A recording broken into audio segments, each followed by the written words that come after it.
This is a sound which was lost for 100 years. Dance music written for the first and greatest Victorian private band.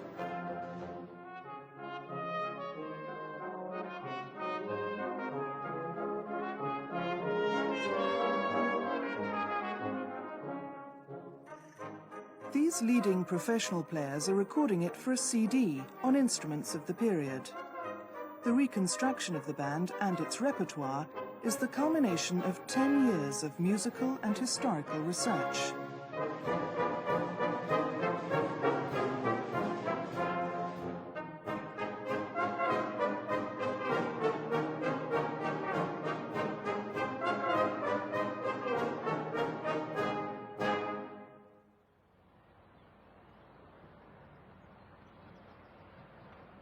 The Cyfarthfa Band was formed in Merthyr Tydfil in the early years of Queen Victoria's reign. Merthyr was the largest town in Wales and one of the world's most important centres of iron production. The biggest ironworks in the town was the great Cyfarthfa Works, owned by the Crawshay family.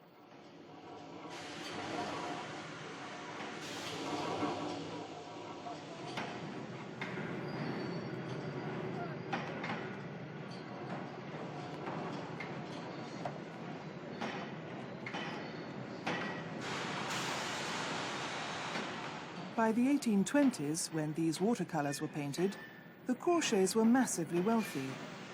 They built a castle on the hill overlooking the works at a cost of £30,000. Here they lived a life of luxury and entertained the rich and influential. With its spacious grounds and opulent fittings, Cyfarthfa Castle was a cultural oasis from the desolate town below. Street after street of low, confined tenements, with roads unformed, without footpaths, undrained, presenting a mass of mud and filth, and destitute of the slightest provision for carrying off the refuse of a teeming population. It was in these circumstances that a brass band was formed by Robert Thompson Crawshay, who took over as ironmaster of Cyfarthfa in the 1830s. A portrait of his bandmaster, George Livesey, still hangs in the castle, which is now a museum.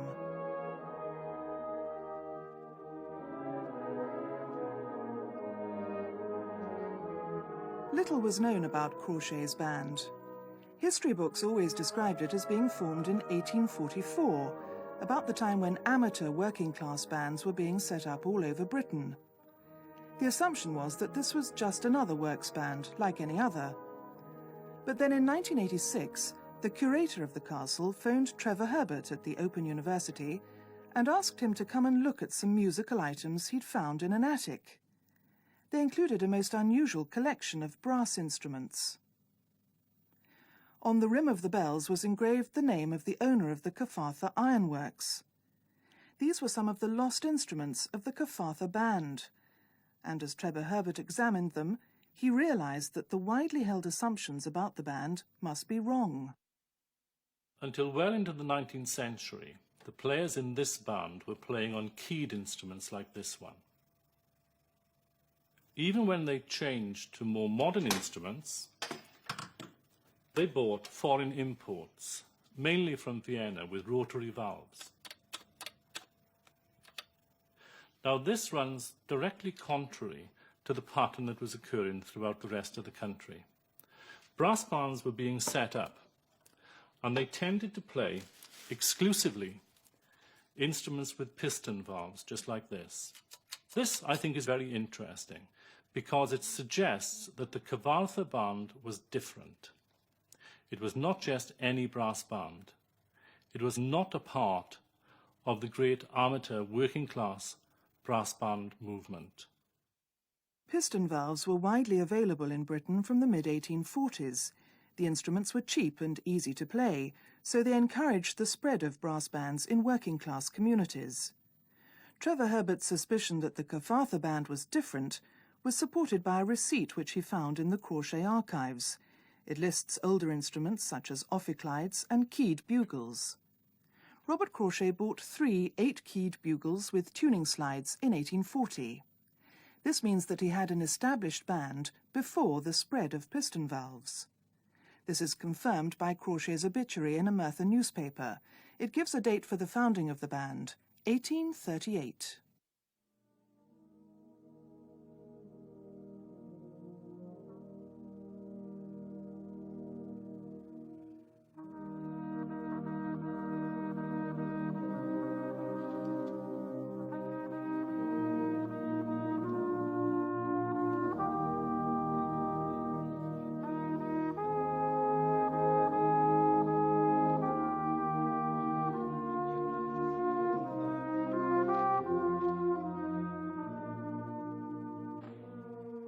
Robert Crawshay's personal taste was a crucial element in the makeup of his band. As late as the 1860s, he was still using the old keyed instruments, together with the newer valve instruments as they came in. Trevor Herbert had already worked on several projects with the virtuoso trumpeter John Wallace, and they decided to reconstruct the sound of the band around 1860 because of its unique mix of sonorities. I think is the most interesting period of the band's history, but with all most interesting periods, you have the most problems. Although some of the instruments were in the museum, finding 20 mid-19th century instruments in working order I thought would be beyond us. But in the end, the probe process took between 3 and 4 years.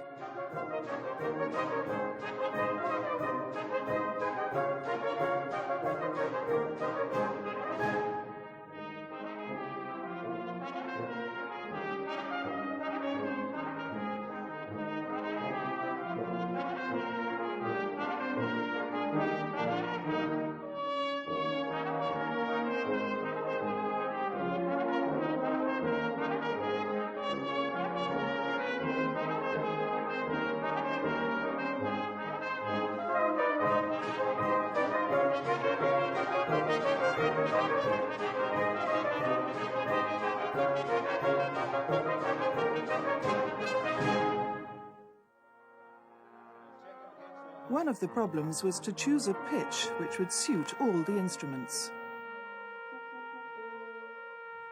All of the keyed instruments at that time were built much closer to modern pitch, whereas the new valved instruments coming in were built at a sort of military band pitch, much, much higher. And so they must have come to some compromise. The valved instruments played with lots of crooks, they had long tuning slides, and they had the capacity to pull out, to flatten them.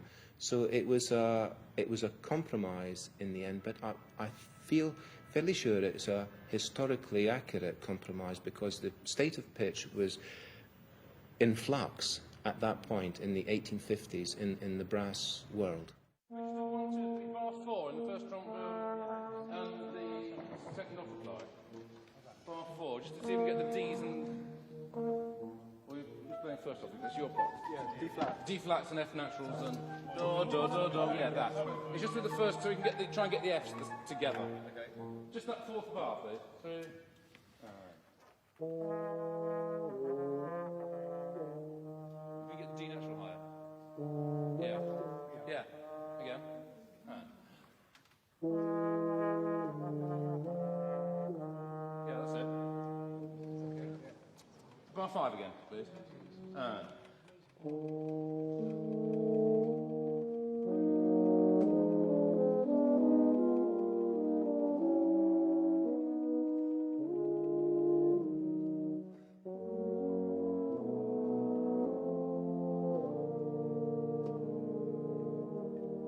that's better. Will you buy that, Trevor?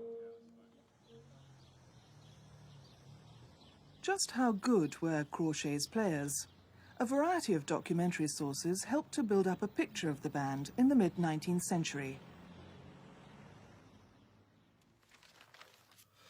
For most of the 19th century, Merthyr was the largest Welsh town, so it was well served by newspapers, and many of these newspapers contain references to the band. This copy of the Merthyr Express contains a letter from Dan Godfrey, the famous conductor of the Grenadier Guards Band. I can say that their performance on that occasion was in every respect excellent, and quite equal to that of former years. Crawshay's obituary refers to the introduction of foreigners into the band. Mr. Crawshay picked up first-class men, wherever he found them, and in this way perfected his corps.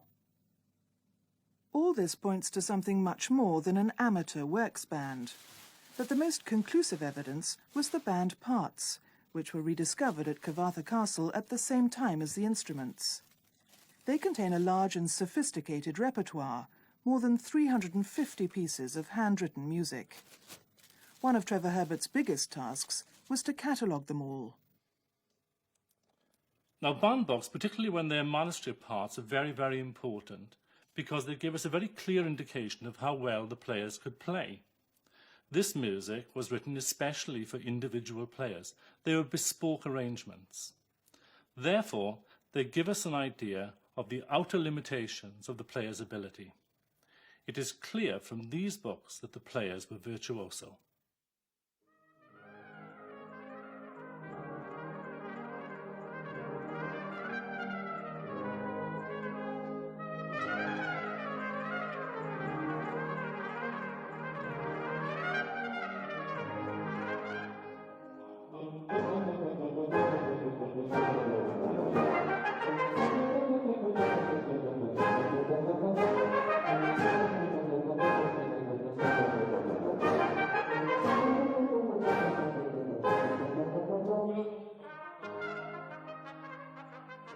I had the pleasure of hearing them play, and was astonished at their proficiency.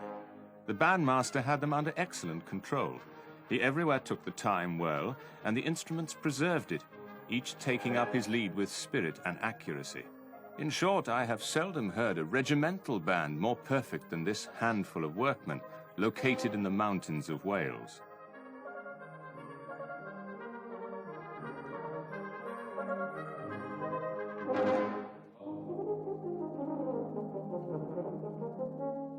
Clearly, the Cyfarthfa Band was far more than a handful of workmen. As Robert Crawshay brought in professional players, it became, in effect, the first private virtuoso brass band in Britain. Like the original band, we used fully professional players in our modern reconstruction of the band. Now, the thing about contemporary British players is that they have an extremely steep learning curve. They learn phenomenally quickly. So before the filmed rehearsal, we only had one rehearsal before that, when they'd already had the instruments for private practice for some time. But that rehearsal, a few days before the filmed rehearsal, was the moment of truth for a lot of players when they realised how much work they had to do.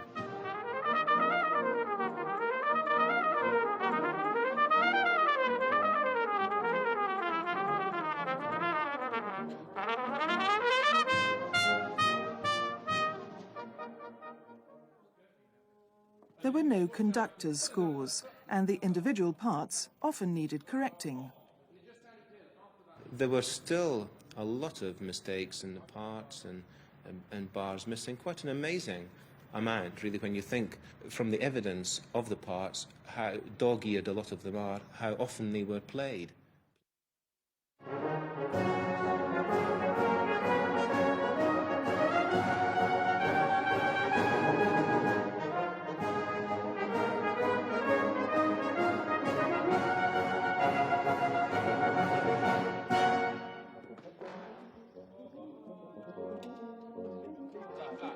Far before, we're not all playing C flats.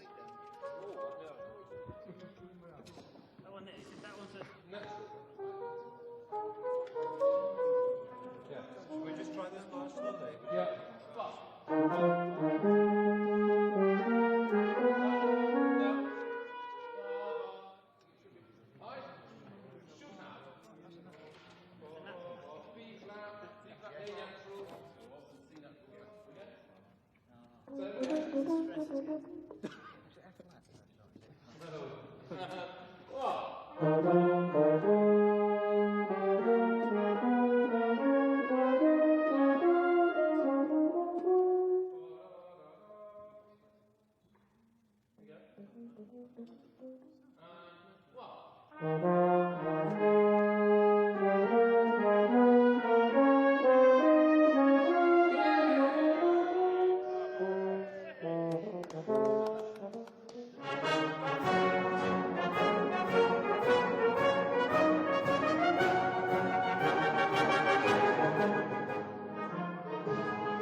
This is the first opportunity for the players to hear how this unique combination of instruments is sounding, so it's an anxious moment.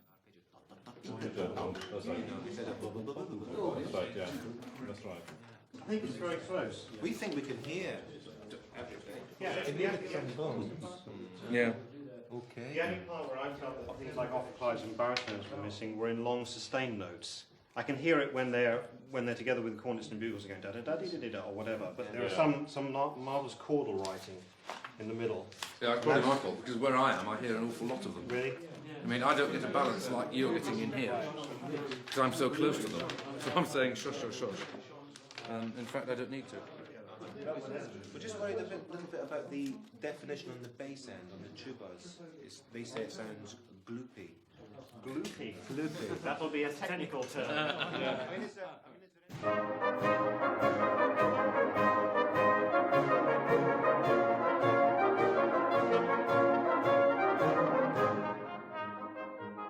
There's a large collection of dance music in the band books. They played for grand balls, which the Crawshays held in the wagon shed of the works.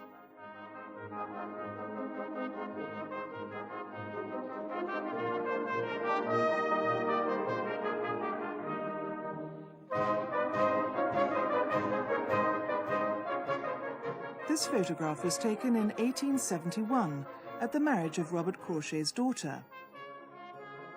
The importance of the band in the household is shown by their inclusion in the photograph. At this picnic at Tenby, you can just make out the band standing in their customary square formation.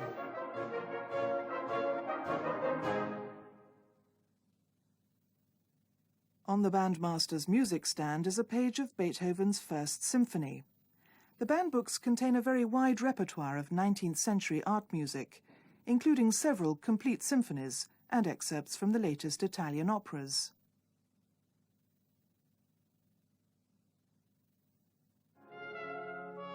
The Tydfil Overture was composed specially for the band. Joseph Parry was born in Merthyr and became the first professor of music at the University of Wales. This is probably the earliest work written for brass band by a composer of this stature.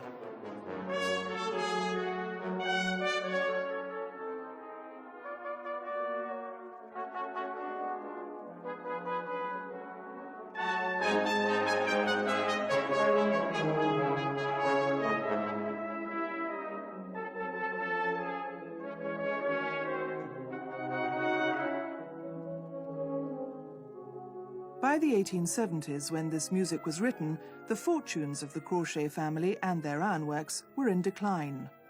Robert Crawshay had been deaf since a stroke in 1859, but he continued to support the band and to run the ironworks. In 1866, his father wrote to him about his management of the works. You have made the damnedest mess of them that ever man made of a good concern. Not one farthing profit did you make last year. Your deafness unfits you for anything but fishing. But you will not see this, or your utter want of success. Your affectionate father, William Crawshay. In fact, the odds had been stacked against the Cyfarthfa ironworks for some years. There was strong competition from the other works in the area and from abroad, and the demand for iron was in decline. In 1874, prices slumped. There was a strike over wage cuts, and the works were closed. In 1877, the workers gathered outside the castle, hoping to persuade Robert Crawshay to change his mind, but in vain. He told them that the Cyfarthfa works would never open again in his lifetime. His beloved band was there in the crowd.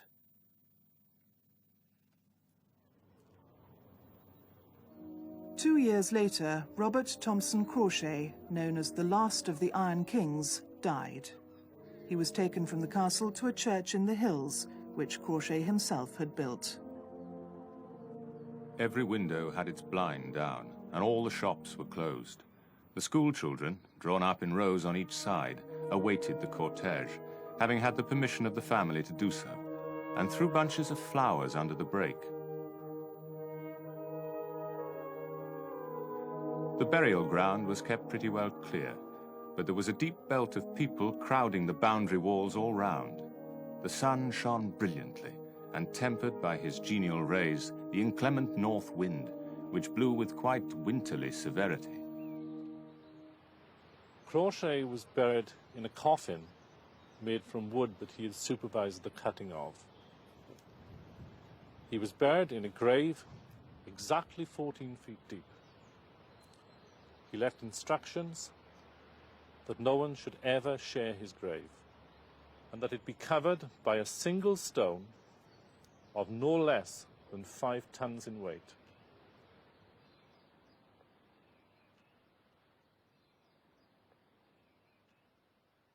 The significance of the inscription is obscure. Some said that Crawshay was a tyrannical employer. Perhaps he carried guilt for the failure of the ironworks. What is now established is that he created a unique musical institution, which he developed according to his own taste and sustained with passion to the very end of his life, despite his deafness. In accordance with his instructions, the wagon which took him to his grave carried only one passenger: George Livesey, conductor of the celebrated Cyfarthfa Band.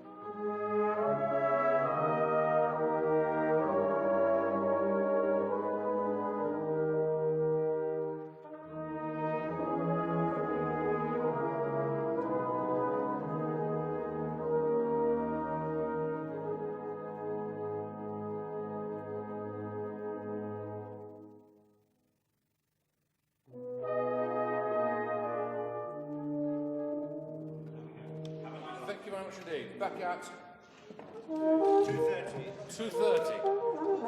2:30.